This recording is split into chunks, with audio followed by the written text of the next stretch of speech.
After X Games 2017, I kind of felt like it was just done. Like that was the last thing I needed to do riding a dirt bike professionally, if you know what I mean. I could keep chasing trophies, but I've already got the trophies I'm already chasing, you know. Sure, you could get more of them, but I get bored quite easily with that stuff. I'd rather chase a new challenge. Yeah, I think what happened, he tried his best to build his version of a ramp and it didn't work out, and Clint was the one that paid the price for it. You have more chance of doing a true 360 than you ever would with a full-size wheel. And then that goes into your motor a little bit too.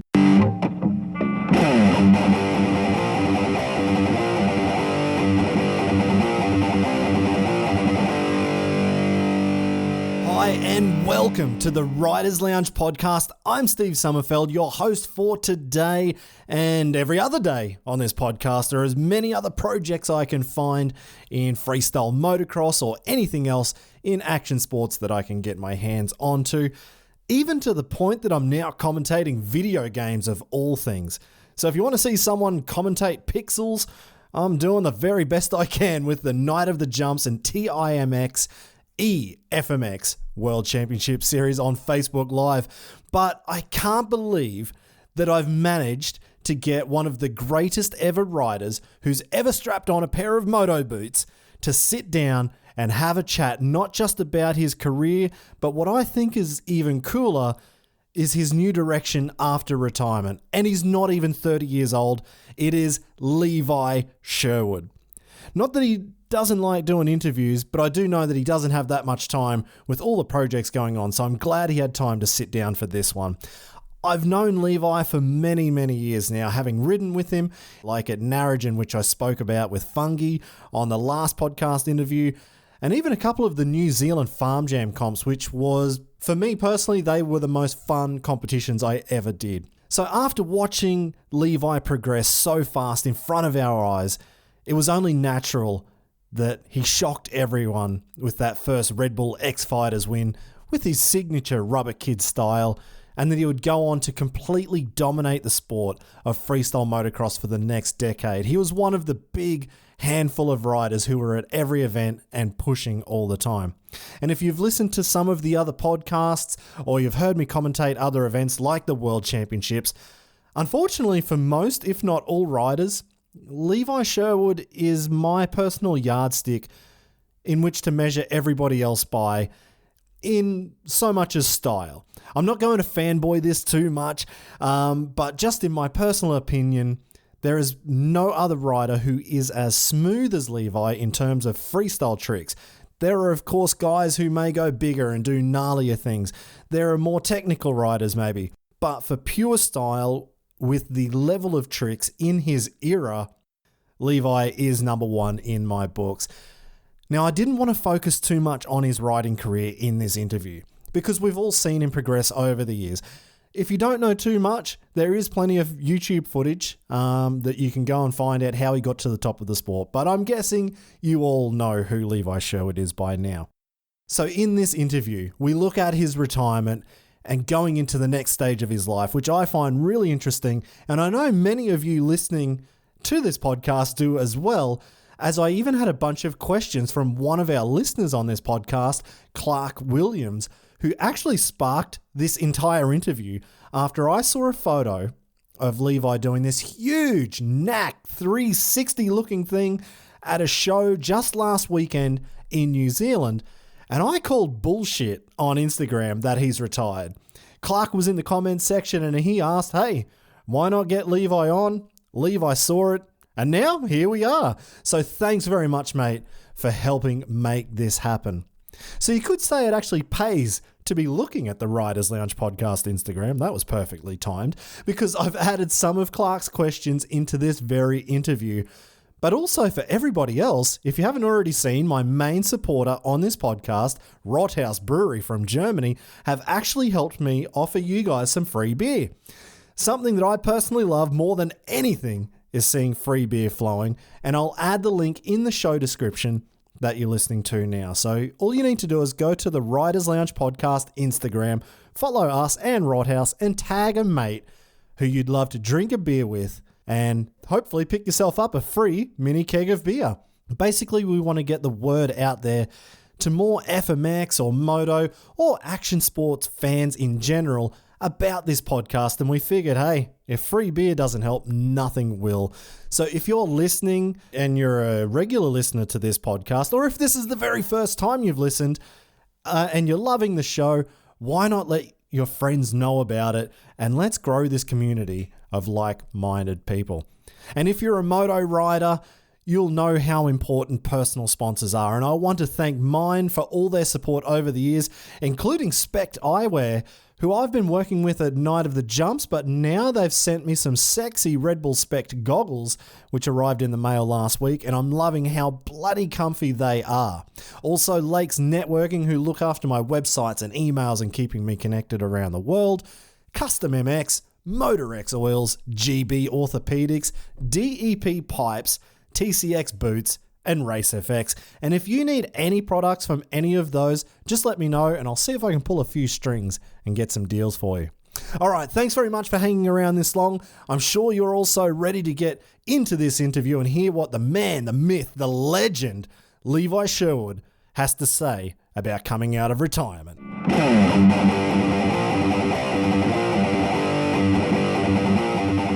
First big question, what I really want to know is, are you back after the photos and video I just saw? Nah, far from it. I seen your post, you said coming out of retirement or something, and I assume you're talking about me.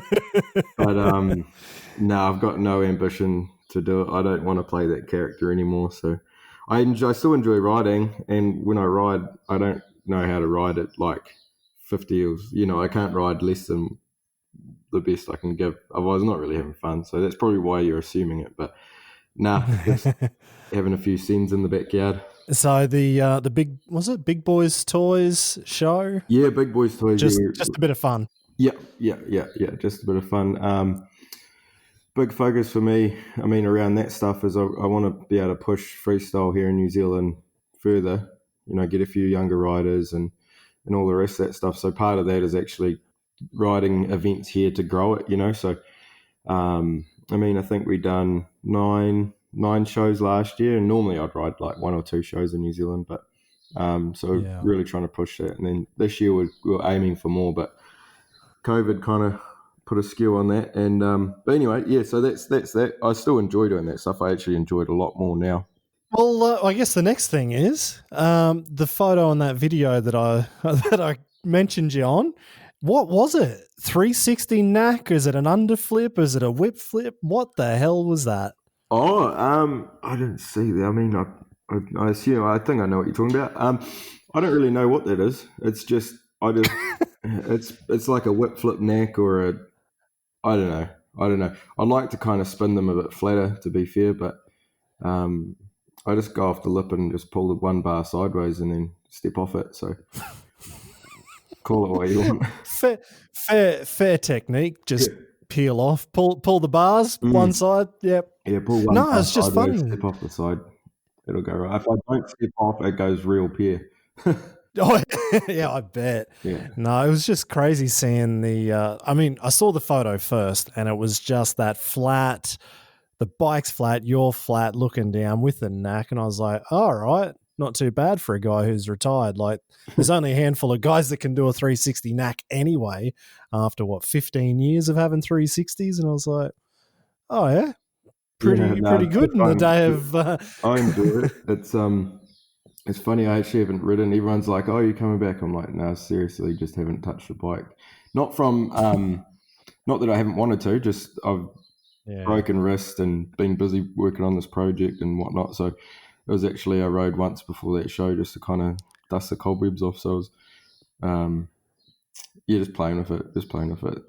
It found the bugger game when I was riding the show.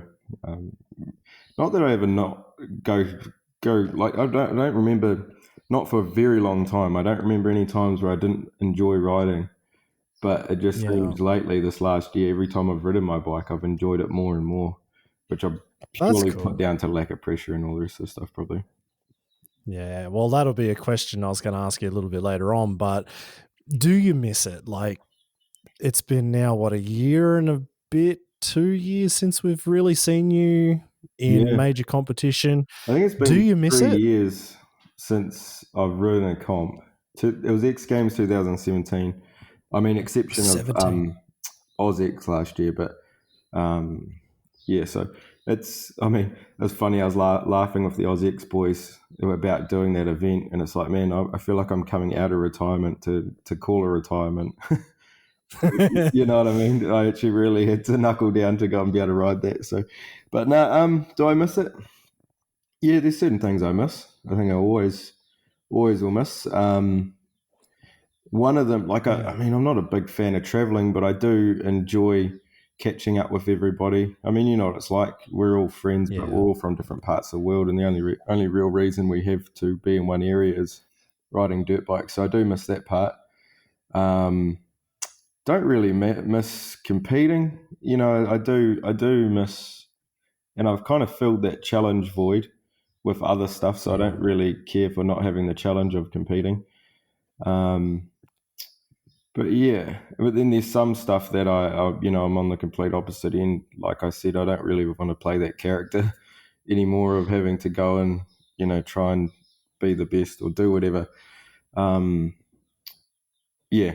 So no, I'm haven't really missed a thing, to be fair. Just catching up with mates and all the rest of that. Yeah, that's cool though. Like at least it's the right decision, and you're happy with that decision. But can you just explain the injury that led to this? Like it was all about the foot injury, right? Yeah, That led to the idea mostly, of mostly. So retiring. sorry, I kind of cut in there. No, no, Um, that's all right. yeah, no, mostly. So I broke my ankle 2018, 3 weeks before X Games. It was pretty bad. I mean, I still got my ankle and it still works good now, but I live with it every day. But it's not a major. It's all good. But I think because after that, I still plan to get back on my bike and plan to keep riding during that. Before I broke my ankle, I started to see the end of that time coming that I'd be finishing soon. I just didn't know quite when. Always planned to knock Yeah. off when I was about 30, so I still got another Yeah, year right. until then. But um, yeah, I didn't plan to do it so early. But the I was kind of going that way before I broke my ankle, like already thinking about, already planning to kind of exit it. But that happened, obviously changed things, and then kind of got back on my bike and started riding. I mean, got back on my bike for one ride, but I actually knocked myself out quite bad. Oh, It was right before I was supposed to ride Nitro in New Zealand, start of 2019, and knocked myself out. And that was pretty much it, really. After that, I was like, okay, I can't keep this up. And that really rolled me. That took me a long time to get just get back to normal with that. Concussions take a physically while. or mentally? Uh, Both, I guess. I mean, physically and mentally. Like, I guess physical things from concussions are mental things, right? But Yeah. yeah, just real slow, no energy, real tired. Just classic concussion things. Real, you get grumpy over nothing and all the rest of that. So that took me a long time to come around from, but that is what it was. Everything's doing good now. But that was probably when I was like, all right, nah, time to move on. And yeah, it Yeah. just kind of happened from there. Fair call though, but I was just wondering though. You said leading up to the broken ankle, which wasn't good, Yeah. you're already kind of thinking, soon it was maybe going to happen that you'd retire.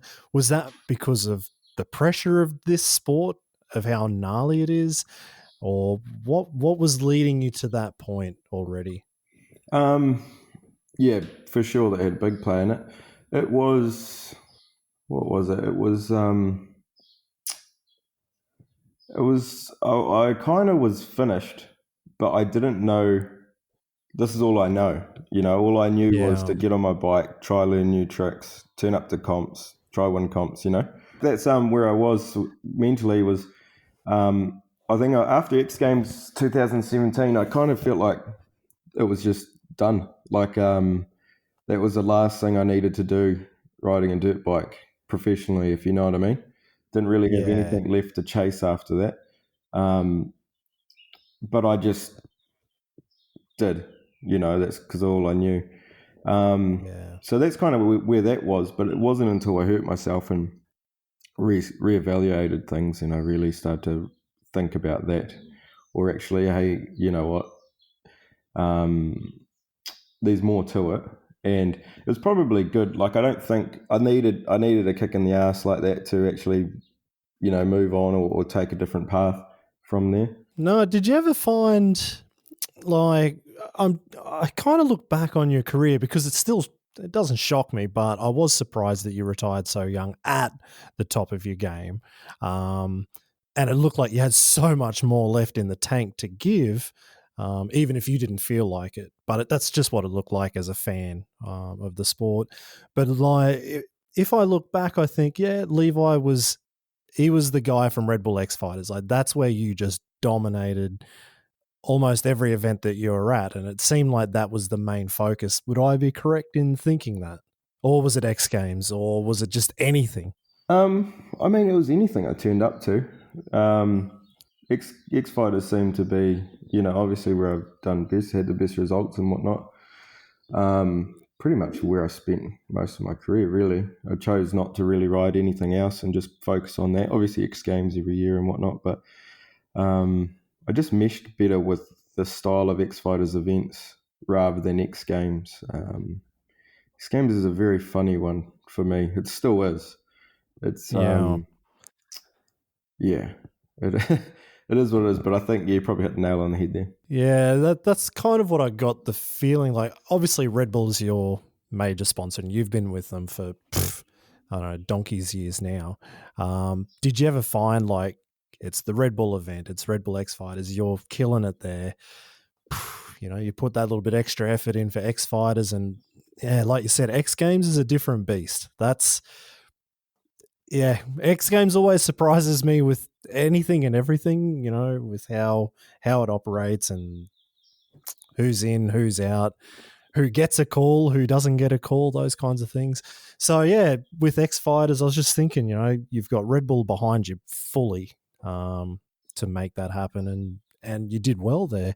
So was it tough to kind of leave that as well?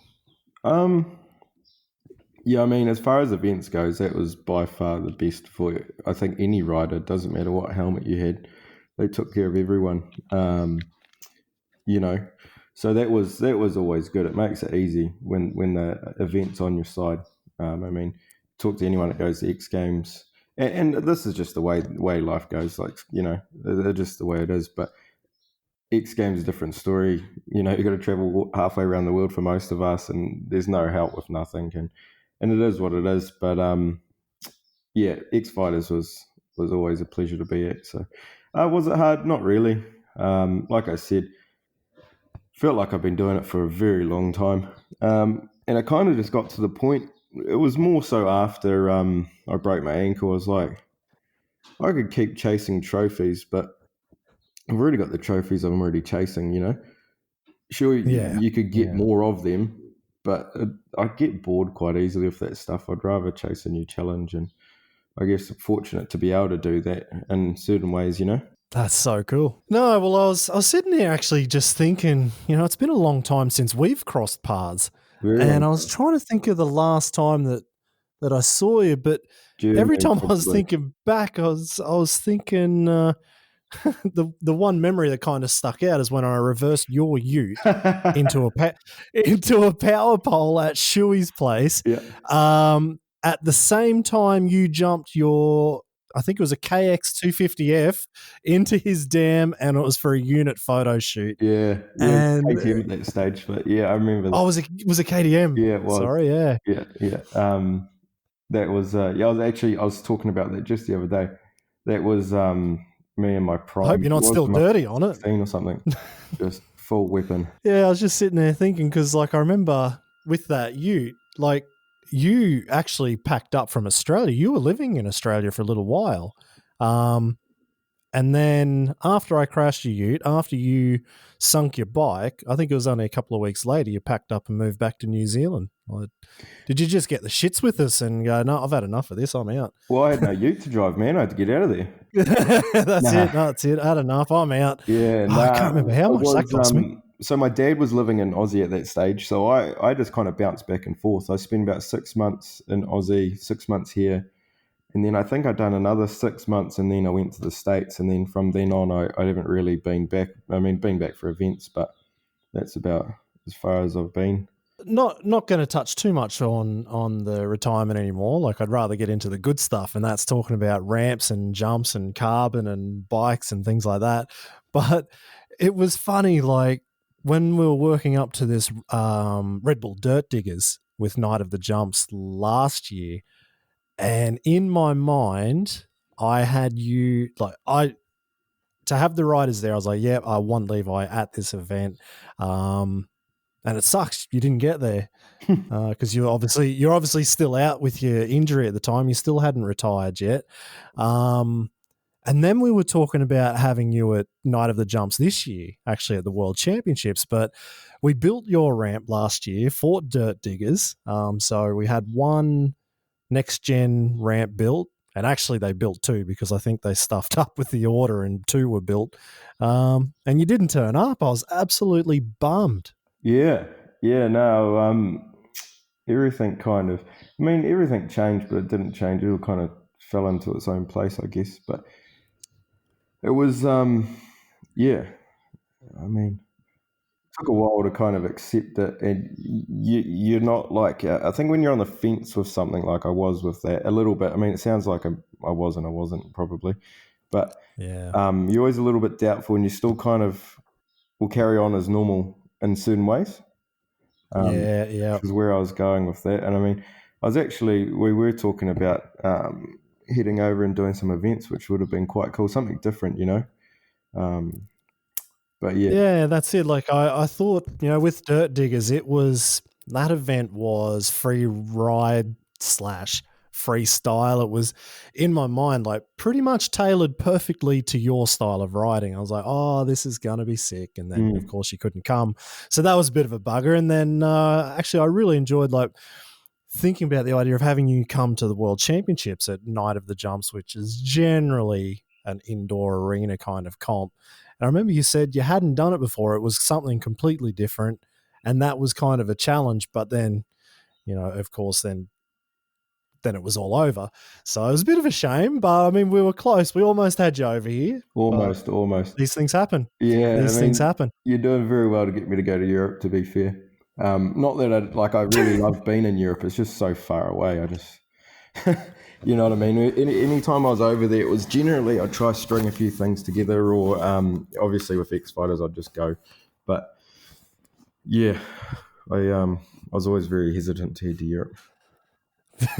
Fair call. That's a bloody long flight to get over here. So. Yeah, it sure is. Yeah. No, well, let's get into the good stuff. And we were talking about the next generation ramp that you've built.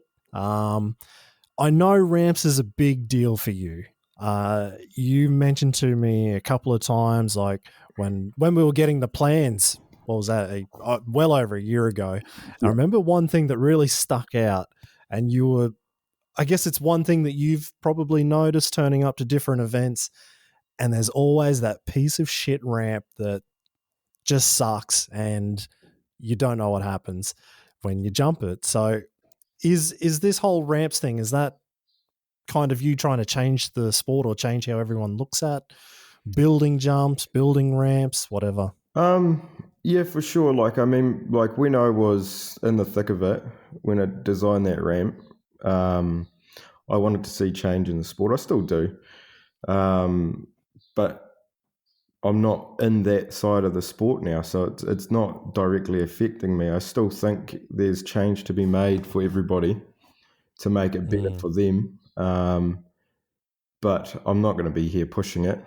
I've still got plenty of things I want to do and try in that kind of area. But it's like if someone likes it, primo. If not, doesn't bother me now. But with the ramps, it's like we've been riding these ramps that were designed in 2000, maybe 99, some of them. and they're just junk. They're long and low, no pop. They were good for a long time, but just the riding's gone. Yeah. It's surpassed the ramps. I think we need one standard, to be fair, and not only a standard. I think there needs to be a standard in the construction of them, the engineering of them. Like if you look at most of the American ramps, they use two thin gauge box section, and they actually their box section they use on the ramp, they're 50 mil by 25 generally, and they have the facing, in my Yeah. opinion, the wrong way. So what would happen? Yeah. All these ramps that would ride over there in practice, they'd all end up cracking, and they'd get funny kicks and whatnot. And this is not specific to the US. It's just where I notice it the most because that's where I rode. But so there's all sorts of things like that, even down to the extent of the size of the mesh that's on a ramp. That really affects things. Like some of the guys will know what I'm talking about. If you've got a ramp with too big a mesh, it actually grabs your knobblies, and if you don't take off completely straight, or you want to carve it for a whip or whatever, it actually grabs you and shoots you out to the side. So it's quite awkward. And for me, coming from that background and understanding how it's all made and understanding it's the same effort to make a good ramp or a crap ramp, so you might as well make good ones, you know. So anyway, it always drove me nuts. So that's where that came about. So I was just thought, stuff it, I'm building a ramp I want to build. I want to jump. So that's where that next gen ramp came from, and it was it was awesome. I loved it. I mean, I probably rode it for about 6 months before I broke my ankle, and I never had so much fun riding a bike. It was it definitely is a bit more dangerous and you jump a bit higher, but I'm actually about to pull it back out now because I just ride my airbag all the time now. So I think that ramp may be on a dirt landing. Yeah, I can understand why people don't want to jump it so much.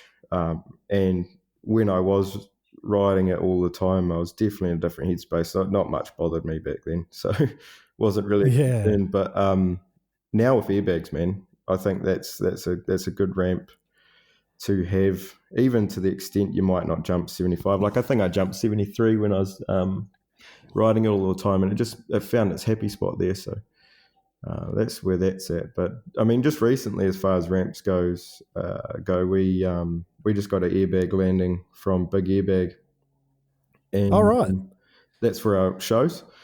And I think it's about 4.4 meters high, which is primo for the airbag. But for a regular 9 meter ramp, it doesn't work very well. So I just made a 300 meter wedge, bolted it to the bottom, and it works primo. I mean, I'm tempted to go 400 mil, but I think I might just build a whole new ramp before I do that. And it just makes it nice. And we jump at about 72, 73 feet, depending on the wind.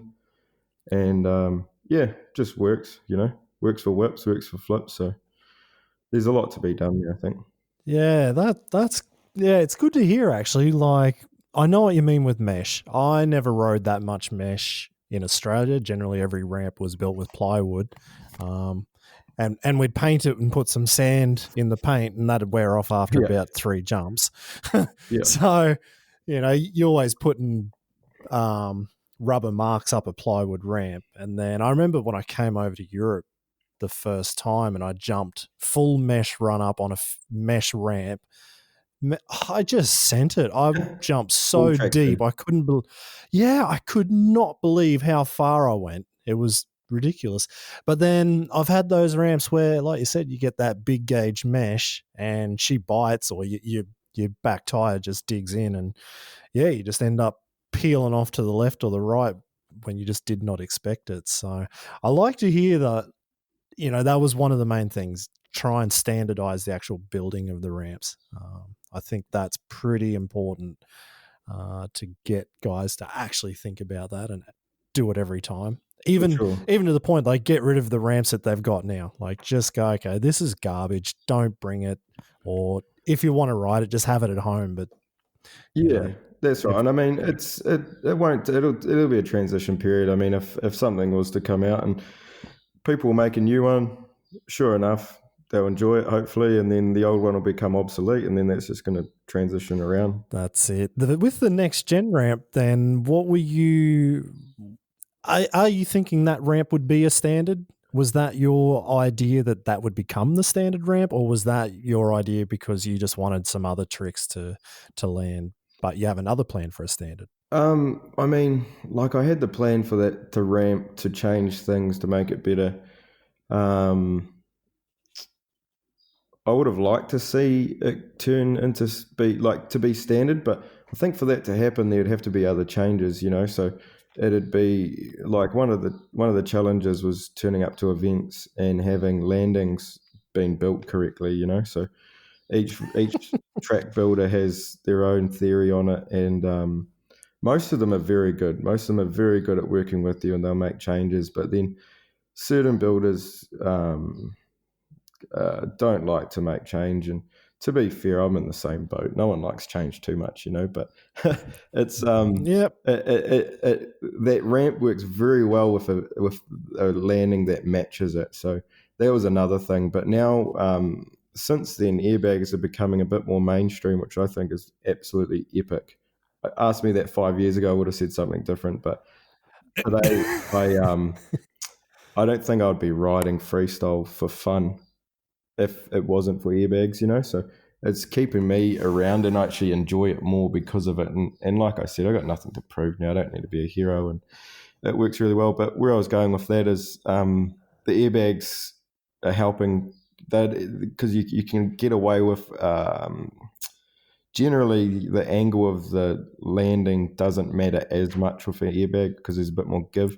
They're already taller and they're safer, so then it works with the bigger, steeper ramps. So I remember when we were talking about having the next gen at Night of the Jumps and at Red Bull Dirt Diggers, and I was asking you about the landing.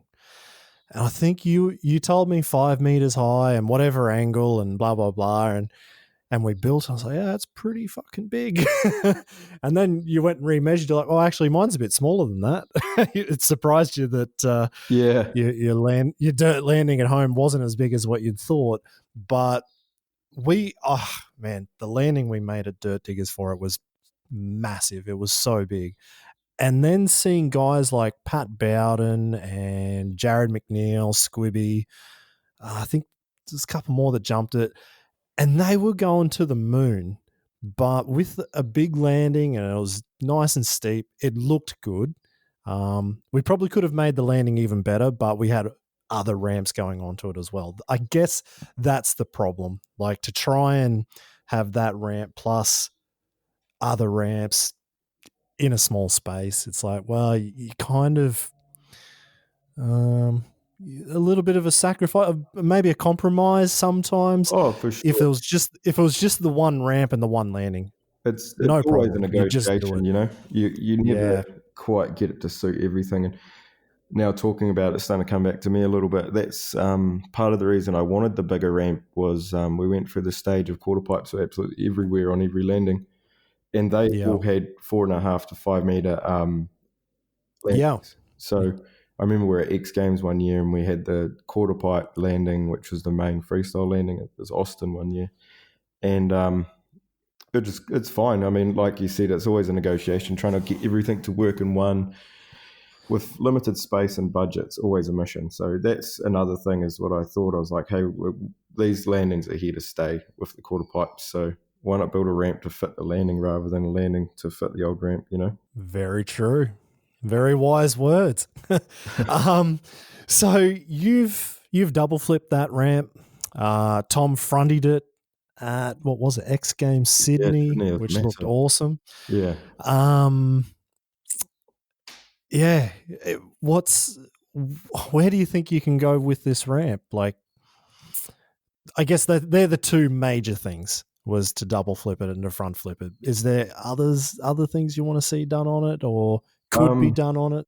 Funny thing is, I didn't plan to double flip it when I built it, and I figured someone was going to front flip it, but I just wanted a ramp that I could do flip tricks. I could do a roller flip, and it'd be safer because I don't have to stress to get back on my bike. You can actually swing off it. And that goes with all flip tricks and upright tricks, whips, all of that. That's all I originally planned was I want to be able to do a ruler flip and swing off it and really hang on to it. Want to be able to, same thing with double grabs, all sorts of things like that. Because, at the moment, if we've got a 75-foot ramp, if it's not jacked up a minimum of 150 mil, you're doing so well to do a decent ruler flip, I mean, there's a lot of guys out there doing massive ones, but every time that you're dragging your front wheel into the landing, so it's just, there's not a lot of room for error. So I just wanted to give it a bit more room for error, essentially, if that makes sense. I wanted to give it a bit more breathing room. And then the first day I jumped it, I was mucking around doing ruler flips, and I was just hanging off it. I was just hanging there because I was like, I'm going to rotate. So, and I was like, it was set up to my airbag at home. And I was just thinking, man, I think I could double flip this. I'm pretty sure I could. And I was like, maybe I'll just have a crack at it. But my better sense got the better of me. And I decided I'd go to the foam pit at least once, So I dragged it all the way up to Nick's in Tokoroa, and I should put the video on Instagram. Oh, right. And just had a crank on it. And I got it round first go. So rev the thing around, just got it round. Didn't really play. I think I done 3 in the foam pit. I didn't really want to jump in there any more than that, and then brought it back and started doing it airbag from there. So, it was. I remember I haven't done that since 2018, but I remember when I was doing it, I was still doing them on the 45-foot ramp as well as the 75-foot ramp, but it was easier for me to do it on that 75-foot ramp than the 45-foot ramp. Wow. Is it the same theory then, like when you flip 45 and then when you flip 75 and you're like, 75 foot's so much easier than flipping 40? Is it the same maybe for the double flip? Yeah, a little bit. Now, I think it's easier. I'm trying to remember. We're going back a few years now. It's one of the things was you could just crank it, and it would. You had a bit of leeway, but you just crank it, and you're going to get it pretty good. I could muck around doing like small flip tricks while I was doing it and whatnot. But then on the 45 at that stage, if I cranked the 45, I really had to judge it. It would be, I could come in and land on my back if I cranked too hard, or so it was a little bit like that. Like it was a little bit more brainless for me to do the longer ramp. Just get on and go for it, and it was a lot more fun. It spun real slow, and you went massive off that ramp. So it was pretty cool feeling. The next gen ramp, X Games, Clinton Moore disaster, and you weren't there to jump it. Tell us what happened there, and what happened to the next gen ramp. What happened at X Games? So yeah, like you said, didn't make it to X Games that year, which I think is a blessing in disguise for me. I probably would have been in Clinton's position potentially. I know Sheeny jumped the ramp, but had a pretty hairy time over it.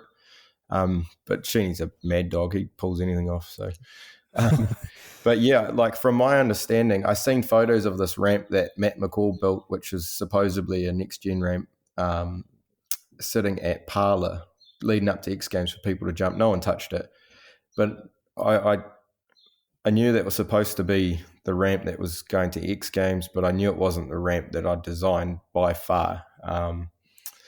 It was, from my understandings, he had built his own version of the next gen ramp. For what reason, I don't know. There'd been a lot of research and development that I'd put in and probably 20 years of freestyle experience of riding into this ramp. So I didn't really think it needed changing at that point, but it was built incorrectly to his own design, and it was pretty disastrous, which was kind of really didn't help the situation, didn't help the ramp at all. So it was a bit of a shame. And, that aside, from me not really turning up to a comp with that ramp, which I'd planned to, I knew that it was going to get a lot of backlash. Now, this is Matt's ramp aside, just the ramp I designed. I knew we all don't like change, and to be fair, I was probably one of the worst at it for the most of my career. I didn't really like change and kind of stuck in my ways. But so I knew the only way I'd get that ramp off the ground is if I'd done something pretty cool off it, and if I went and rode comps at it, then there's no choice. Everyone would kind of jump on the bandwagon, and they'd love it or hate it, but it'd probably get a bit of momentum, and that was my plan. Obviously, got cut a bit short for all those reasons we already talked about, but yeah, that was my take on all of that. What actually went wrong? Or what do you think went wrong when Clinton jumped that thing? Now, I don't know. I wasn't there. I'd seen the ramp, seen the setup. I remember speaking to Josh about it at the time, but I was in hospital and I barely remember that, to be fair. But from my understanding, it just kicked Clint. Now, he'll tell you what happened. I couldn't tell you exactly what happened. I don't know if he jumped off or he come short or whatever, but it set him up really bad. So, like, part of building a ramp is understanding how it's going to load your suspension. Some ramps do it very well. Some ramps do exactly this and kick you. And that's what happened here. Like, I remember when I seen photos of the ramp, there was flat pieces in it and curves and all sorts. I don't know what he designed, but it wasn't what I'd designed myself. And like I said, this had all gone into it, and there'd been a lot of testing in it. So, bit of a cowboy move on his end, and I'm not scared to say that by any means.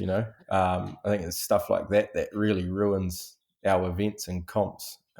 We all need to work together and leave our egos at the door, which sometimes is easier said than done, but definitely didn't happen in this case. So, yeah, I think what happened, he tried his best to build his version of a ramp, and it didn't work out, and Clint was the one that paid the price for it. Yeah, that was a bloody heavy price, and I think that of course the injury is the worst part. That's right. I mean, it could have been a lot worse as well. So exactly, that's the thing. It could have been worse, and he was probably lucky to get away with what he did, from what I heard of the crash. But the legacy is also another part of the problem, and we haven't seen the guys taking up the next gen very fast since then. And you already said it, like you knew you had to come and win a comp on it, or show the trick that you wanted to do on it for it to catch on. But how much worse did this make that? Like, to do it right, like you knew you had to come with something special to make it good and for everyone to catch on. But to have something so disastrous hit it must have been 10 times worse. Yeah, I mean, it wasn't ideal. I know the guys at X Games knew that it wasn't the design that I designed. I mean, quite a few of those boys have already built them because I sent all the plans out, so they knew it wasn't right.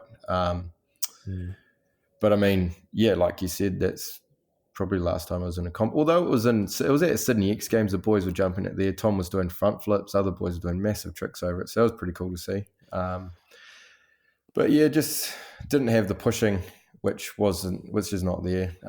Maybe as we go into this airbag age, then it will have more chance of coming back. And like I said, I'm about to set mine back up now. I'm getting a bit more comfy on the bike and want to do a bit more backyard sending. So maybe people get motivated from the videos or whatever. But yeah, it is what it is. If it takes off, it'd be great. I think people will enjoy it. If it doesn't, whatever. I had a lot of fun on it, man. It was all good. That's cool. No, I'd love to give it a shot. We had it set up there at Dirt Diggers. I certainly didn't jump it, but I definitely wanted to. I had my bike there, but no, I'm still out of action. So you've got the next gen 75. You designed a 45-foot ramp, but did you ever build that one? Yeah, that's been built. I rode a little bit. Now, I built them both at the same time. I mucked around with both of them, but obviously leading into X Games that year, the 75 was my focus. I knew I was only going to get one ramp out. And the 45, it's very basic. It was just a continuation of a 6 meter radius. I think that's off the top of my head, so don't quote me, for another half a meter. So it just gave you a bit more leeway. Meant you'd be able to do like double can, double flips and things like that. Nothing too special with that. The 75 took a lot more working out, and I would have drawn that a ton of times. But the 45, I knew I liked the way those 45 ramps rode anyway. I just knew it needed a bit more to it, that's all. What do you reckon then about the moon booters? And, Harry Binks just got his one from, what Travis double backy 360'd. Was that ever something you were interested in, or were you just like watching it now, watching the guys do it? Like, do you think that is is that a direction or the direction freestyle's going as well? I mean, it could go any direction. I'm definitely not here to predict the future, but No. it's they're gnarly, just to put it basically. But I mean, I jumped one back in maybe 2016 at Nitro in Aussie, which is not as big as what Harry's got now. And No, it that thing's just, I massive. remember I'd done a double flip on it, and I think I really was just mucking around. You done like two and a bit, just cruising. So there's a lot of potential with them. I've got here I am making new ramps to give you more hang time, which I think is essential. But I think if you combine that with decent bikes, we don't need to add too much more risk as far as going to the moon. Yeah. I think if we and to the degree where I'm starting to think I have thought for a little while, but the next gen ramp was on the bigger side of things. I think we could probably go back a little bit from there, halfway between that and a 75 maybe. Maybe it means we jump 70 feet. But I think I've made a lot more gains with my bike than I have noticed with ramps. If you pick up where I'm going with that, so Yeah. it's Okay. I'm not saying So I think those big ramps are awesome, and that's one thing I like about Nitro is they're having a crack. They ain't scared to make change, and every year there's something different. They're making big ramps, but they're also making safe landings. So I'm all for what they're doing. I think they're doing a great job of it. So that's it is what it is. That's the cool thing is they're matching their takeoffs with decent landings, and they are very safe. So I think what Nitro are doing was ahead of the game. When was the first one? Like 2016 maybe. They were doing the landings already back then, and now it's something that I'm only starting to take serious. That should be in comps. So I think if other events went down that path with the safer landings, then it would keep the sport growing, keep the guys within the sport longer. So they're definitely on the right track. I couldn't agree more. Absolutely couldn't agree more with you on that. I love it. I love seeing it. I wouldn't want to do it, but I love seeing it. Yeah. But at least seeing with safe landings, that's the most important thing. So yeah, I mean, we'll actually talk about landings and then more about jumps. I know you're all about building some free ride jumps as well. And I know you got some good machines at home. Are you still into getting out and jumping in the digger and carving something into the hill, or is that time also kind of over and you're spending more time in the garage? I am not like I would like to be able to have the time to do that still, but I haven't carved any jumps in probably. I've rebuilt my motocross track probably once a year, but and I still love just getting out and riding some natural stuff, but I'm no hero at it. I just enjoy doing it. But not much has happened around here on that side of things. Everything's well overgrown. I keep my ramp That's a maintained. shame. The track barely gets maintained. I ride other people's tracks, and more now. It's easy to pay $20 and go ride. So, but yeah, I mean, I not saying I'm not going to do more of it. Just at the moment, I've been so swamped with my design stuff that I just haven't even had a chance to get out there and. Yeah, haven't really been in the digger. I mean, the most digger work my digger's seen in the last couple of years is like normal excavation driveway stuff and boring stuff. So, yeah, you try to avoid it, to be fair. Have you jumped in and done a couple of driveways yourself? No, just my own stuff. You've sent it out. Just your own stuff, right? Just mucking around with stuff around the house. But I don't. I enjoy being in a digger building jumps, but any sort of real digger work, man, you won't see me doing unless I really have to. No, I'm with you on that one. If it's real work and someone expects a good job, I'm not going to be the guy to call. Yeah. If it's stuffing around and trying to get the jump right, yeah, I'll give that a shot, and I'm quite happy to sit in there all day until I get it right. Yeah, that's right. End of it. Yeah, that's it. So, yeah, you're obviously right now.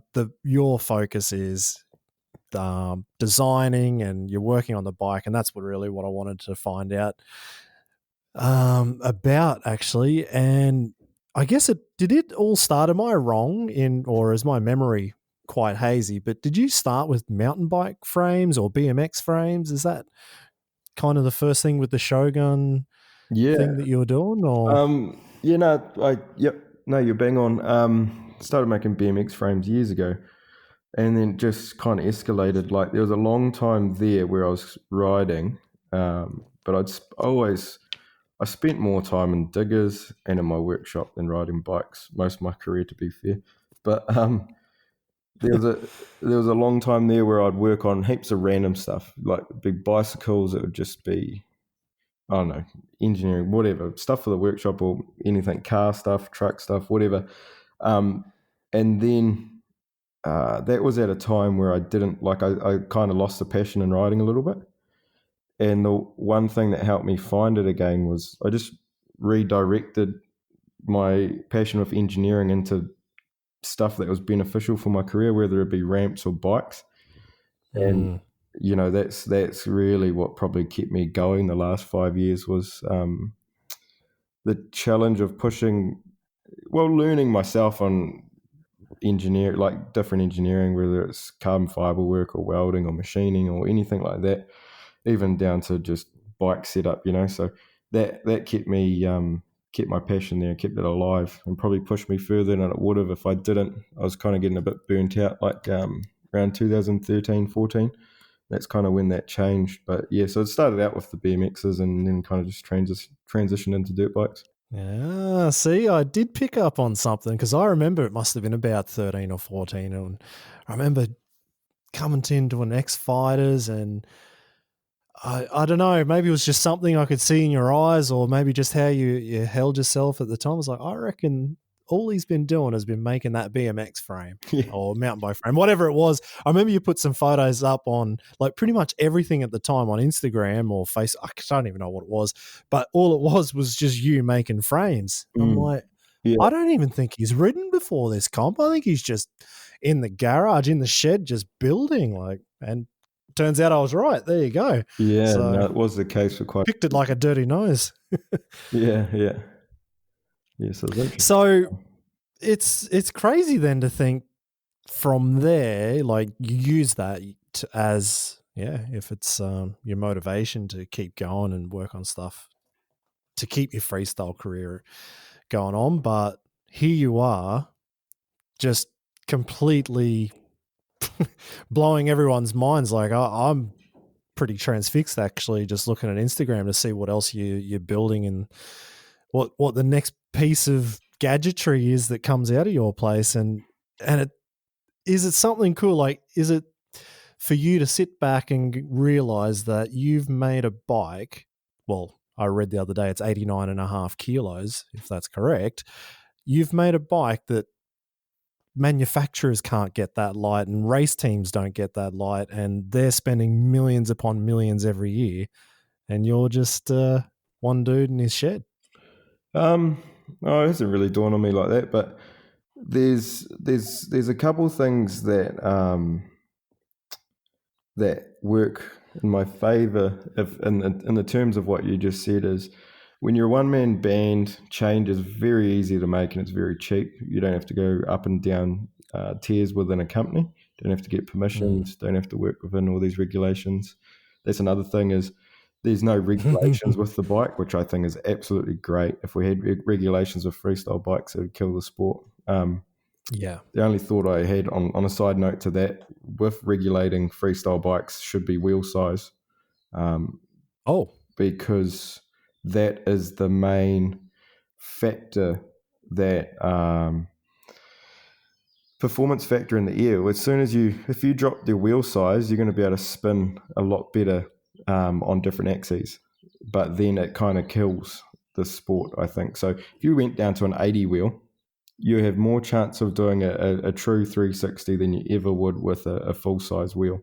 And then that goes into your motor a little bit too. But the motors come with positives and negatives, so that's why we all end up riding a similar bike anyway. But anyway, going back,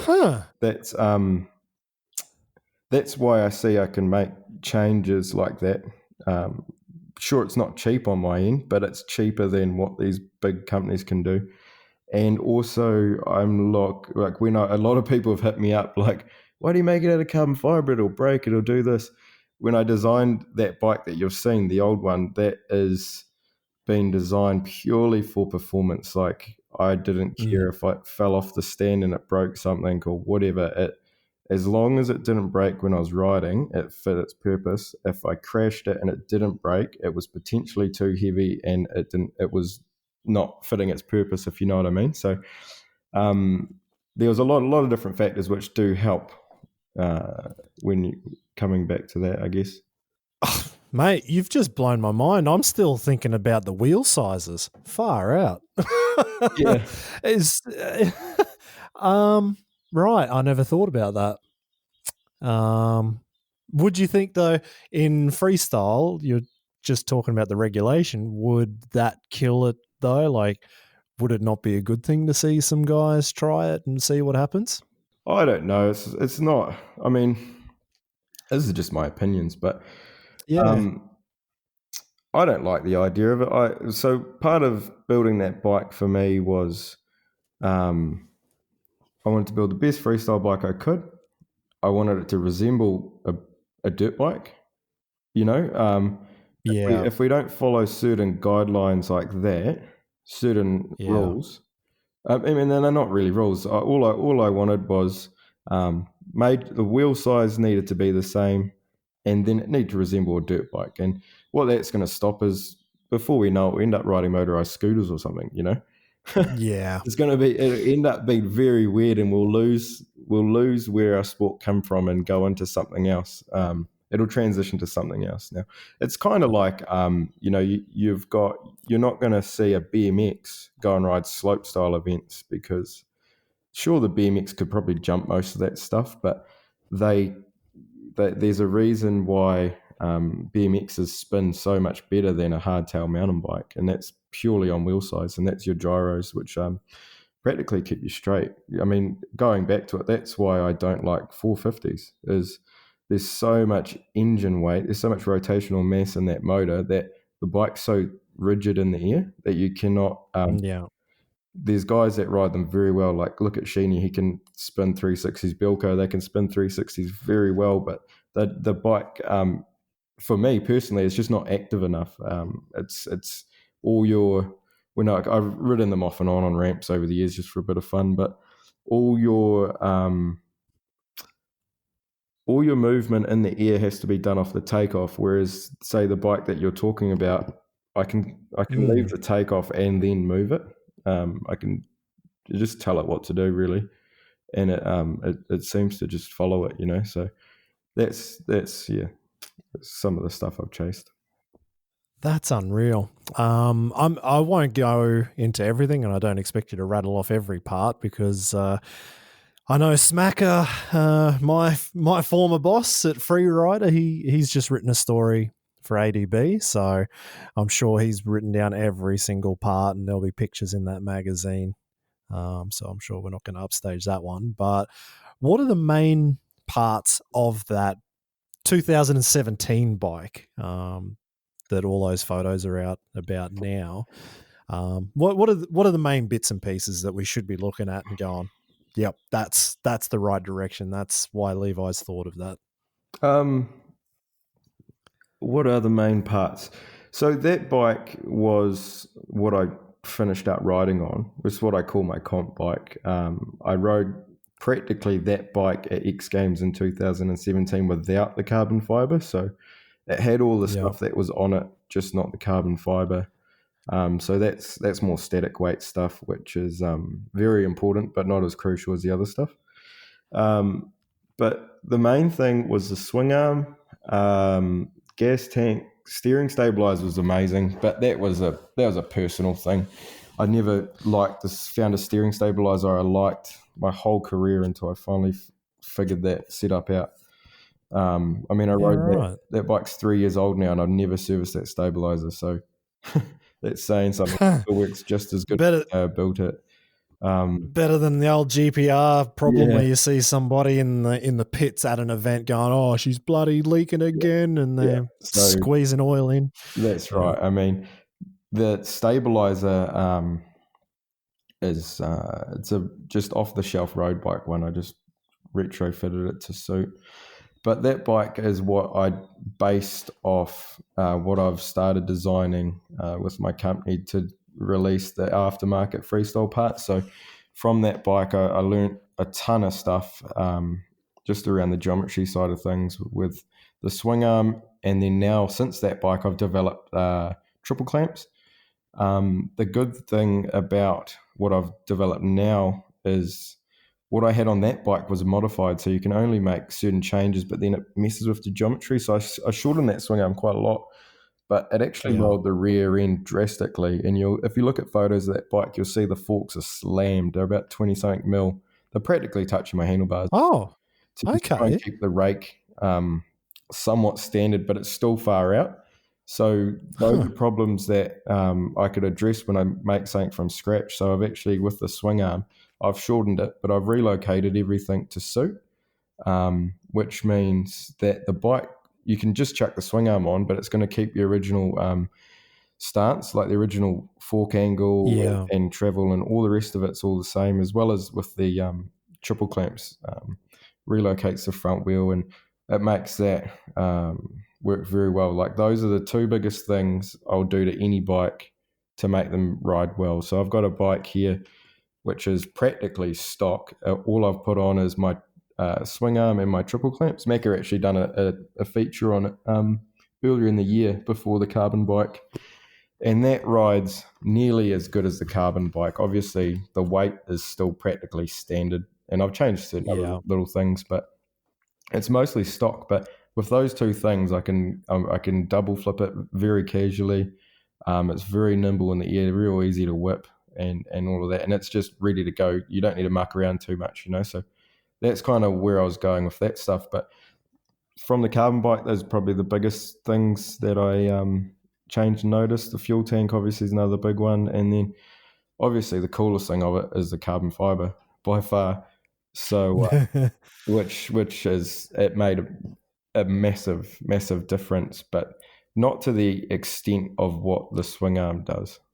I'm blown away because it makes sense, because looking back at that footage of you double flipping, it just looked like a piece of cake compared to watching Sheeny double flip or anybody else. I can't remember who else was double flipping at the time. Yeah. But just watching you do it, you didn't even give it a blip in the air. It was just pull off the lip, tug it around a couple of times, and you landed it. It just looked as easy as if I was trying to do a single backflip.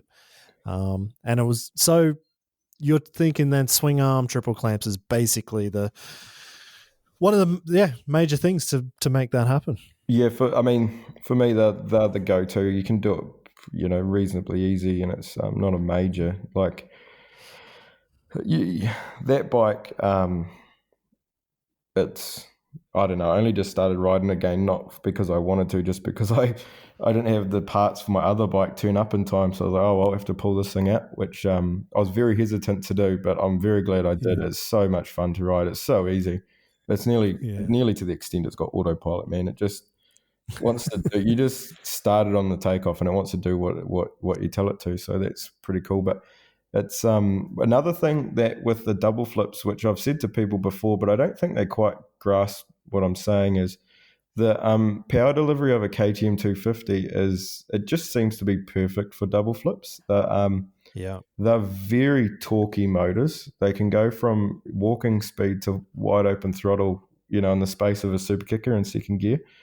Yeah. Because I've been, talking to people over the last couple of years, just trying to help whoever, do doubles Yeah. or whatever. And I started to learn that, people riding the Yamahas, the Yamaha motors are top end based, so they're not real torquey, and that's where a lot of your rotation comes from, is the acceleration and the torque on the takeoff. Because I remember when I was learning double flips, I was talking to anyone I could that had done them, just to try and pick up any bit of advice, like Cam, Sheeny. I was talking to Cam real openly about it. Sheeny, I was just trying to prod, I was just trying to pick up things without him understanding too much, but he would have known. And one thing is, at that point in time, Sheeny and Cam were by far the guys doing it the best and the most consistent. So I was trying to understand what they're doing, but I was picking up more from Cam because he's riding a two-stroke, and what he said was he would go in, his entry speed would be very high, and then he'd blip it off the top. And now when I started to do that, because it was in my early days, it didn't help me one bit. And it took me a long time. It took me until I started talking to Tucker about double flips that I was trying to teach him my technique, but it didn't work for him, and I couldn't figure it out. And then I was talking to someone else at another stage, and then I started to understand, like, the power curve of the Yamaha was a lot different, so that had a lot to do with it. But probably got a bit more on that big yarn, but that was I love it. Keep the KTM going. But I've said it to people before, but I think they just think I'm preaching KTM because I've ridden for them for so long. But I genuinely think they're the best motors for freestyle. Best, if I could have found a better bike, I would have gone there. Sponsorship is very good and the support is very good, but I always chased performance over anything. I'd buy parts over getting free ones that I didn't think was as good. So in the end, I had very little support, from KTM, huge support from KTM only, but from aftermarket parts or anything, I never went down any of those avenues because it locked you into something that potentially wasn't helping your performance. So that's where I was going with that. Fair call. The reason I changed from Yamaha to KTM was near on what you've said, but definitely not to that level. I always had, well, not always, but most of my bikes were Yamahas, and I was riding with Shuey a lot. And of course, everybody, when you talk about KTMs, the people like 10 years ago, 15 years ago, they're like, they're just, they cost too much, blah, blah, blah. And I remember one day, well, it was because my bike was living at Shuey's place, and it was always dripping that little bit of oil out of the power valve overflow. And it was always dripping like 2 or 3 drops after every ride. Shuey was getting the shit. And he's like, if I call KTM right now, and they can give you some sort of deal, will you please sell your bike and take this KTM? And I was like, well, I'll have a ride of yours. And I only rode it on the track. I didn't jump a ramp with it or anything, but we were just riding the track next to his garage there. And as soon as I went from the YZ to the KTM 252 stroke, I was like, holy shit, this is just on a completely other level. Of course, my Yamaha was a piece of crap and I don't maintain it, but, and he had a factory KTM and he's so, finicky with everything. Yeah. But you could just feel it. Like straight away, I could feel how torquey it was. And I was like, yeah, all right, well, if you can call KTM and they're going to help me with a bike, I'll take it. And if it's no good, I'll sell it. So whatever.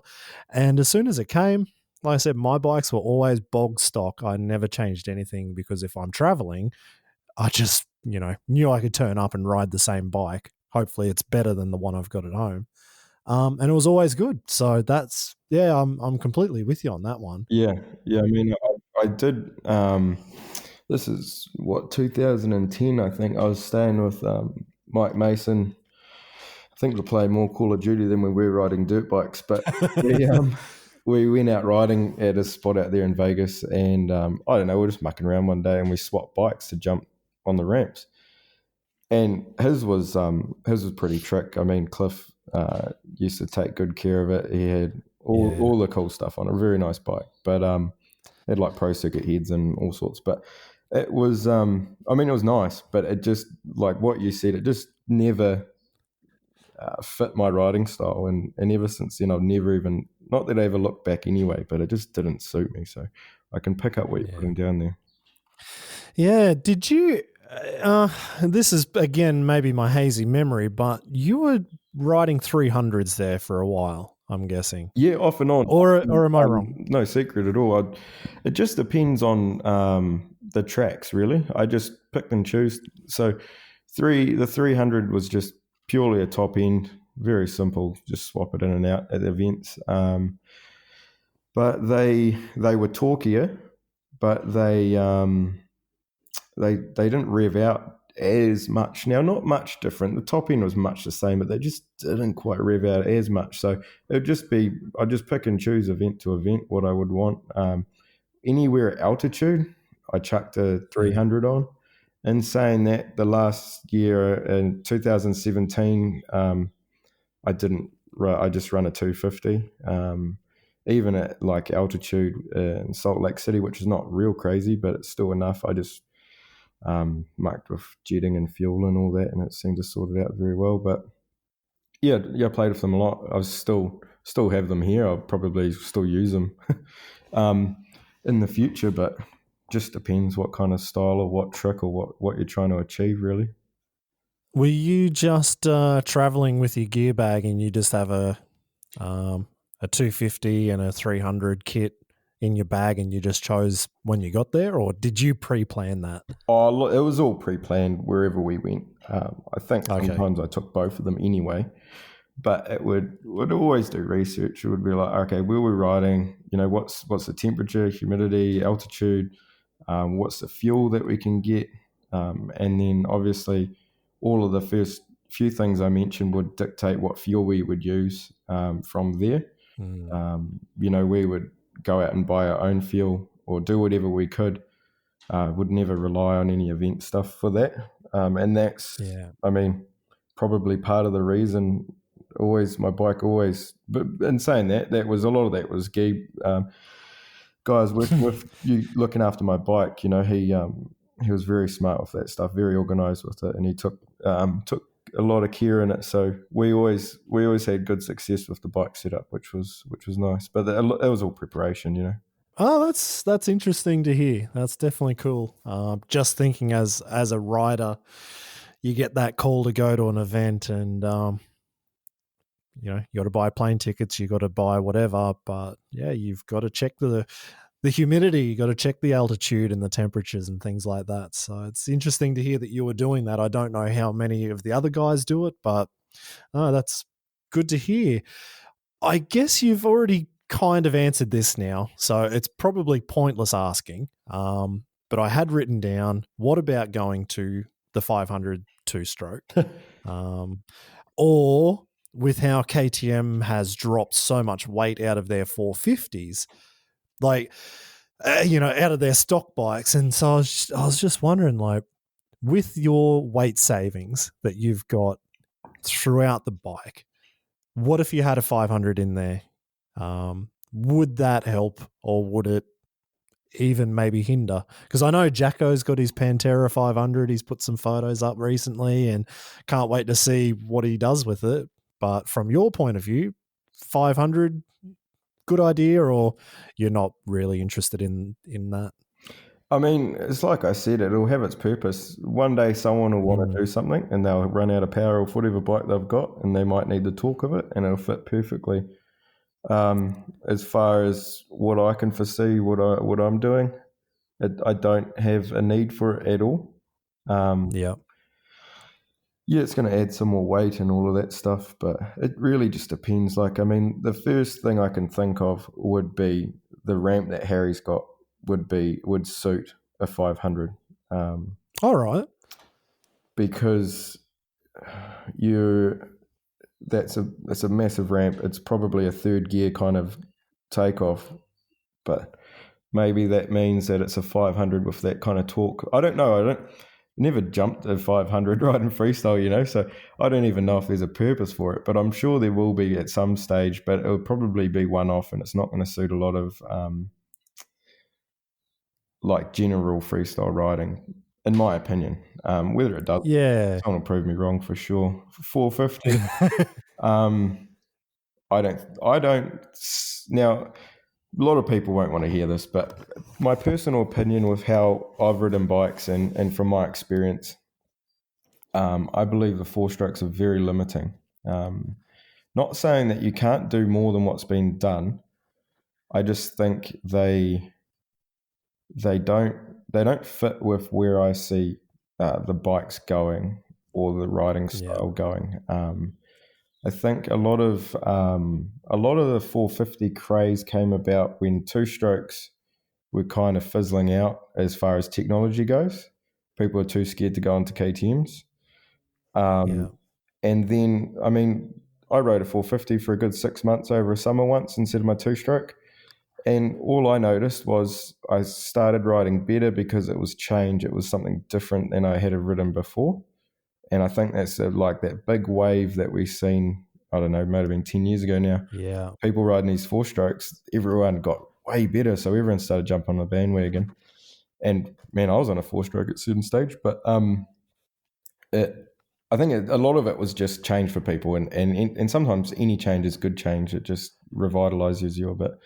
Now, like I said, it's just my opinion. It's probably going to annoy some people, and it is what it is. It's not fact, man. Someone's going to prove me wrong. Someone always does. So that's the way it goes. Yeah. No, well, actually, I was the same. I think, I don't know when it was, but I blew up one of my 250s and I rebuilt it and everything, and then I just sold it. I was just over it because that bike, I thrashed it. And I was like, right, just get rid of it. And I knew there was 3 months until the new model was coming out from KTM. So I had 3 months to kind of just kill, and I was trying to sell Sheeny's Honda 450 at the time. That must have been, I think it was a 2012 model. And I just asked him, I'm like, obviously I'm trying to sell this thing for you. It's just sitting in my garage, but I've just sold mine. Do you mind if I ride yours just to see what it feels like for the next couple of months? He's like, yeah, go for it. But if someone wants to buy it, make sure you get the money for it. So yeah, I rode Sheeny's 450 for 3 months, and I didn't flip it because I was still only very fresh to landing the flip to dirt, but I did all of my upright tricks on it, and every upright trick I did was better on that 450 than I'd ever done before. And when the guys from KTM Australia called me and said, the new model's in, I see you've been riding that 450. What do you want to do, 250 or 450? I was like, ooh. And I was on the phone tossing it up as I was talking to him, and I was like, 250, 450, 250. Nah, just send me the 2-stroke. I know the 2-stroke. And I kind of had that feeling as well. Like I knew, just because I had changed, had that 3 months of change, and everything was exciting and I was more motivated. That's probably what it was. And I had to learn. It was a completely different bike to ride. And I probably learned more about the actual tricks rather than the bike made me do it. I had to think about every trick. I had to hold a rock solid differently. I had to do a ruler differently. And as soon as that 252 stroke came in, the brand new one, and I jumped on it, straight away, every trick was so much better again. And I think it's because I had that motivation. I had that learning time. So yeah, I'm with you on that. I loved the 450. I loved the fact that it made me think, but it didn't suit me. And plus I couldn't land on the landing. Yeah, man, you're going deep every time, eh? Deep. I didn't even touch the damn landing. Yeah. Like I was on flat. Like whoever bought Sheeny's 450 after that, they would have been doing fork seals straight away. Yeah. Oh my God. Yeah, I'm with power. Yeah. So I think, well, there's a couple of questions from my side here. And I want to get into obviously we've talked about the bike and you've made a lot of changes and the fuel tank, which looks really cool. But your changes, what you've said so far, are so completely different. But for the guys who don't know, what's the difference between your bike and Tom Pages's weight reducing bike? I don't know. So I mean, I've seen the bike and it is he's done an amazing job with it. He was the first one to go down down that path, which kind of woke me up to it. But I mean, there'll be stuff I don't know about Tom's bike, but I've had a few good looks at it over the years at the comps and stuff, and I think there wasn't much. Now, I could be very wrong with this, but this is just from my understanding of looking at it, and I do look at things very closely when it comes to anyone else's tech, because you got so much to learn from other people. As I noticed, his bike was set up like he had a lower tank, which I think was based around his bike flip. He had obviously a lot of lighter parts. He'd lost a lot of weight, which changes things. I didn't notice any sort of geometry changes in the bike, as well as there was carbon fiber parts and stuff. But I think the main difference between, say, mine and his was probably mine was built in my workshop, and most of the stuff you could potentially buy for Tom's or have manufactured down that way. But I think that they're similar in the sense that they're both highly modified. But I think they're designed for two different things. Yeah. Fair call. Yeah. Fair call. How much do you notice the weight savings when you're riding? Like, what is it? Is it 89.5, what I read the other day? Yeah, so it's 89.5 kilos wet. So that's ready to ride. People are asking for dry weight, which I have no idea why you want to know a dry weight for, because you don't ride your bike dry. That means nothing to me, So, and the balance on the bike was nearly bang on 50% front and rear. So that took me quite a bit to actually negotiate getting that spot on, which helps a lot. But yeah, 89.5 wet. Like I said, I've built like a near stock bike, which is about 100 kilos or 99 kilos wet. But it's got geometry changes, and that rides very well. So when people talk about weight savings, it's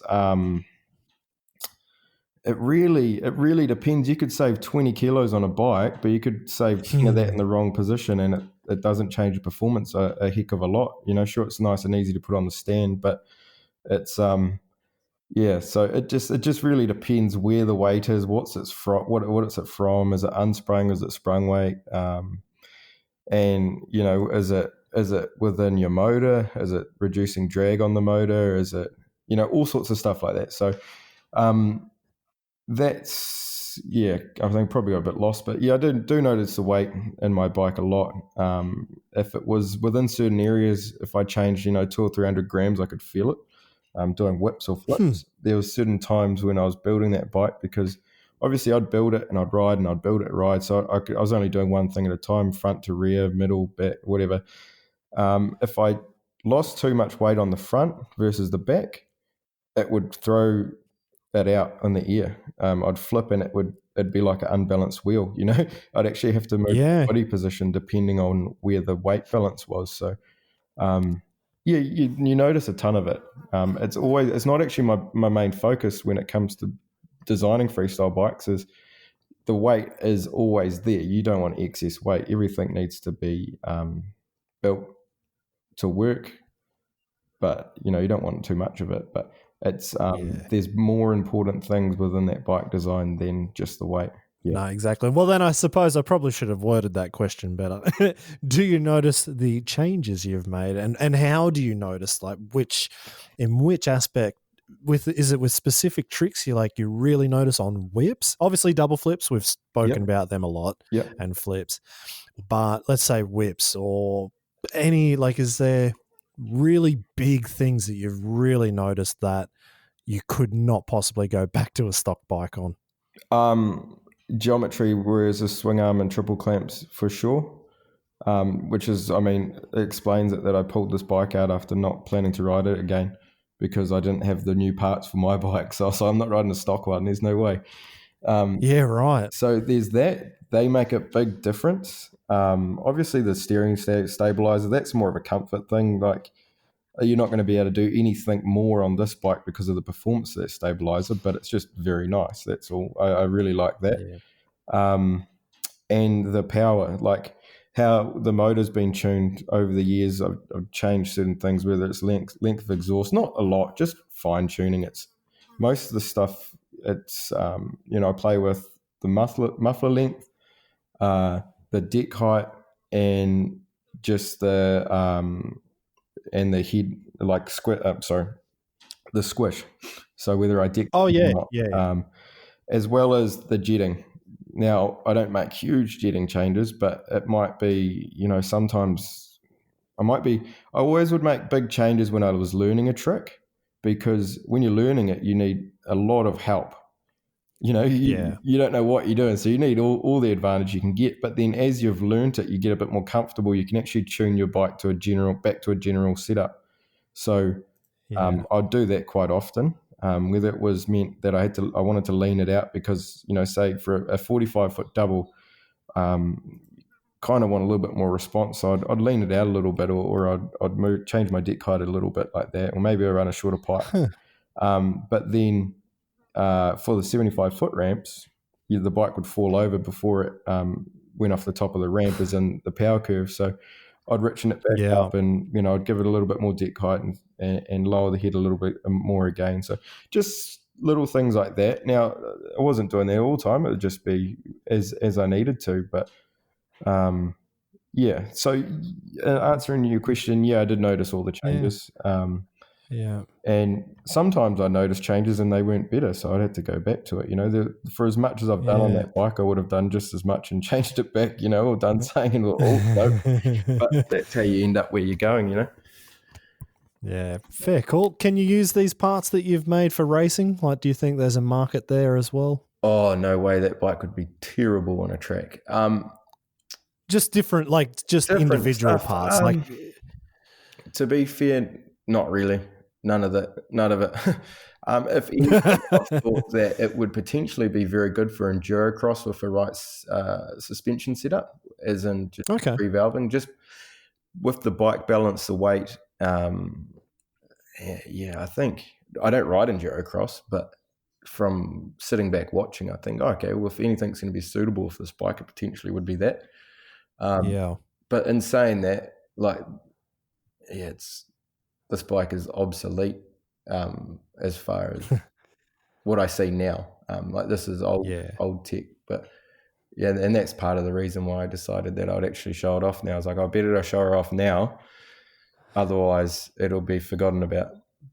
So exactly, all that work that's gone into it, and so I'm guessing you've got a 2021 or a 2020 there that you've been tinkering with. So I've been working flat out this last year, kind of just starting to come out of the dungeon now, the office, where it's on the downside of the project, or not downside, but on the downhill slope, where I'm kind of coming towards the end, where it should hopefully be finished in the next couple of months. So that's where my life's been the last full year, really. Bloody hell, I can't wait to see it.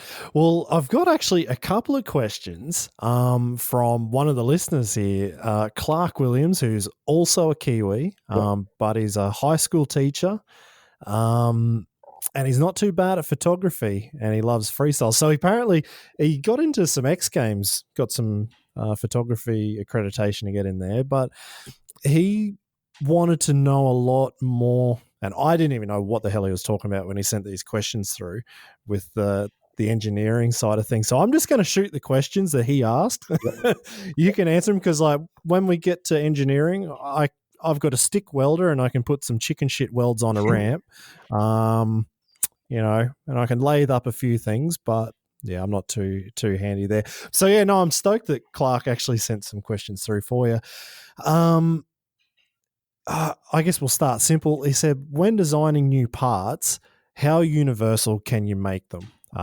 So, for example, your swing arm. Does this need to be modified for all brands and years of bikes? Of course, that would have to be, you'd have to modify something. Can't be completely universal, but is that an idea? Is that where you're headed for creating these parts for everyone for all different bikes? Yeah. The concept and the designs are universal. The parts, I mean, the design of the parts is definitely not. Each bike's so far different, but it's a very, it's, you just go through the process, redesign it. At the moment, I have a kit for KTMs and I have a kit for Yamahas. And for the foreseeable future, I don't plan to make them for other bikes because it goes back to, I've had a few people ask me to make stuff for four strokes, but my very first thing I say to anyone that asks me about setting their bike up is what do they ride? And if this, like I said, can sound very biased, but I honestly think the KTM's the best, just out the box, ready to go for freestyle. I tell them go buy a KTM if they're riding a Yamaha and leave it in stock, and it's probably going to ride better. And it's likewise with a four-stroke. Purely, I think, you can make each bike ride a lot better, but it's not at the best it can be to begin with, if you see what I'm saying. So you're only making it slightly better of being average, or you could get something that's very good and then make it excellent, in my opinion. But going back to what I was saying is I've got Yamaha and KTM parts at the moment. And for now, I don't plan to make other ones because of what I said. I think if you're very serious and you want to go further with freestyle, I think the step is, in my opinion, now I could be completely wrong there, but is to go to the two strokes, and that's where I'm at so far with it. But yeah, that's kind of where it is. So not very universal, but it's not hard for me to put that concept onto any bike, really. Okay. How big is your market? How many riders need center of mass modifications for double and triple flips? I think you've already answered this question before, but it was one of Clark's questions. Very How limited. big is your market, I guess? It's very limited. I think as far as like business goes, it's purely a hobby for me. I enjoy doing it. So it's like, I might as well sell a few on the way. I don't plan to get rich from making freestyle parts by any means. So purely for fun, man. I enjoy it. Like, I was doing it anyway. And that's one of the things is when I stopped, I was like, man, what am I going to do for bikes? Like, what am I going to do every day? I just carried on doing it anyway. So I'm still building bikes. I just don't really have the need for it. I just enjoy doing it so much. So that's where that goes. I don't think it's a big market. I think there's room to grow. Once people experience it, they may understand what I'm talking about a bit more, and maybe it will grow further from there. But like I said, just a hobby for me at the moment, and I'll just see where it goes. Fair call. What CNC gear do you have, and which is your most used? For me, I mean, I got a CNC lathe. I got a mill, normal lathe, all of fabrication gear and all the rest of it. But as far as the parts I sell, I outsource machining on them. Okay. I don't. The reason for that is I don't plan to be a labourer in the workshop my whole life. I don't really care for working for an hourly rate, and it's not scalable for me to be able to do it. So that's why I outsource it. And that's why you'll notice all of my parts are either fully CNC'd in one-piece billet or they're 3D printed, because then I have a lot better grasp on the quality control. If there's any sort of fabrication, I'll always do that myself. But in saying that, so the swing arms are one-piece billet. They've been simulated a number of times. I trust the strength of the material, and I know that if it's been machined with the correct material, then it's going to support what I've designed it for. So that's kind of why I've gone down that avenue. But so going back to the CNC work is just scale it so I can go one part a month, or I could go 15 parts, so I wouldn't be able to keep up by myself. Okay, well, that's answered a fair few of the questions in here. I guess it's going to be the same then. So he wanted to know about titanium and everything like that. But I guess then, yeah, you're designing basically is what I'm getting here. You're designing it and you send it out to the people who have the right machines then just to create it for you and send it back. Is that right? Yeah, for any billet work or 3D printing in metal. Now I 3D printing carbon, do all my own carbon layup and all the welding. So sometimes, for one-off projects that I've been doing this year, I'll use a little bit of everything. Like I'd done a project a little bit earlier where I used CNC work, 3D printing, used a bit of my own fab work with just general bending or Yeah. cutting stuff out or whatever, and then welding it all together. So, all sorts of stuff like that. But no, all the CNC works all out of house. Maybe one day it'll be done in house, but I don't think I want to go down that avenue. Fair enough. One other question he's got here. I didn't actually research this one to even know what he was asking. So hopefully you know. Do you use Fusion 360 or something else? And does parametric modeling and its design history help with modifying parts for different bikes, or do you design each from scratch? Right there, he lost me on probably do you use, and then I was lost. Have you got an answer for that one? I think I followed him very closely on that, I think. I used Fusion 360. Works perfectly for what I need. And do I follow the history with it? Some parts I'll relay over, but generally I start scratch for each new one. Typically because I'll just re-engineer it and work to the new loads, and it's all actually very similar part to part. It doesn't vary too much, but I just try and keep it specific to each bike or each part I'm making. So in saying that, I've got blanks. Like when I would have designed probably 24 triple clamps this year. So far out. I've got I've got all the standard designs in my computer as a blank that I just will throw into a design, and I'll start from there. It doesn't end up anywhere close to it, but you just reference it and it goes a lot faster. As well as like a 3D scan everything before I make any part, just to try to speed the process up. So there's scans of I've probably got a full catalogue of a complete KTM 250 in there, probably half of a YZ 250 in there, and all sorts of stuff like that. So that's kind of how that process goes. Each time's slightly different, but much of a muchness. Well, I would say I've learned something, but I probably haven't. I don't know what Fusion 360 is, but I get the idea. At least it sounds like, yeah, you're doing it all from scratch in this. I mean, the cool thing was, so I've been talking with Clark actually since he sent some of these questions in, and he's actually an art teacher, and I think he said he was involved in setting up a new school, and so they brought in a whole bunch of CNC machines and whatever else. And I was just thinking, like, I grew up on a dairy farm. So my old man was a dairy farmer, but he was also an engineer. So we had lathes and milling machines and welders and more than enough steel that I could just go make a ramp whenever I wanted.